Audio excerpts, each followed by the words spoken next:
വീണ്ടും കോടതിയെ സമീപിച്ച് അൻസിബ ഹസൻ, ലക്ഷ്മിപ്രിയ, ശ്വേത മേനോൻ എന്നിവർക്കെതിരെ നൽകിയ പരാതിയിലാണ് കോടതിയെ സമീപിച്ചത്. പാലാരിവട്ടം പോലീസിൽ പരാതി നൽകിയെങ്കിലും കേസ് എടുത്തിരുന്നില്ല. Ernakulam judicial first class magistrate കോടതി 9 പരാതി സമർപ്പിച്ചത്. വിവരങ്ങളുമായി സഹിൻ ആന്റണി ചേരുകയാണ്. സഹിൻ, ഇപ്പോൾ വീണ്ടും കോടതിയെ സമീപിച്ചിരിക്കുകയാണ് അൻസിബ ഹസൻ. ലക്ഷ്മിപ്രിയ, ശ്വേത മേനോൻ എന്നിവർക്ക് എതിരെ നൽകിയ പരാതിയിലാണ് കോടതിയെ സമീപിച്ചത്. കോടതി പറഞ്ഞതിനാൽ ടിനി ടോമിനെതിരെ നേരത്തെ കോടതി പറഞ്ഞിട്ട് കേസെടുത്തൊരു അവസ്ഥ കൂടി അൻസിബയ്ക്കുണ്ടായിട്ടുണ്ട്. അതേസമയത്താണ് ഇപ്പോൾ വീണ്ടും അൻസിബ കോടതിയെ സമീപിക്കുന്നത്. ലക്ഷ്മിപ്രിയയ്ക്കും ശ്വേത മേനോനും എന്നിവർക്കെതിരെ കേസെടുക്കണമെന്ന് ആവശ്യപ്പെട്ടാണ് ഇപ്പോൾ കോടതിയെ സമീപിച്ചിട്ടുള്ളത്. സഹിൻ ആന്റണി.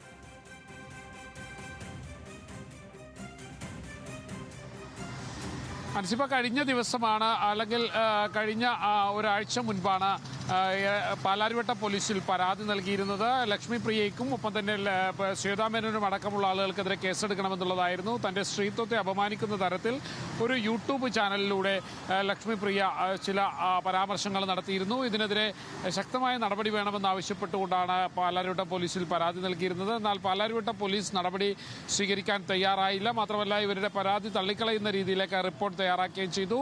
ഈ സാഹചര്യത്തിലാണ് അൻസിബ കോടതിയെ സമീപിച്ചിരിക്കുന്നത്. മുൻപ് ടിനി ടോമിന്റെ പരാതിയിൽ അൻസിബ കോടതിയെ സമീപിച്ചിരുന്നു. ആ പരാതി പരിഗണിച്ച കോടതി കേസെടുക്കാൻ കടവന്ത്ര പോലീസിനോട് ആവശ്യപ്പെടുകയും ജാമ്യമില്ലാ വകുപ്പ് പ്രകാരം ടിനി ടോമിനെതിരെ കേസെടുക്കുകയും ചെയ്തു.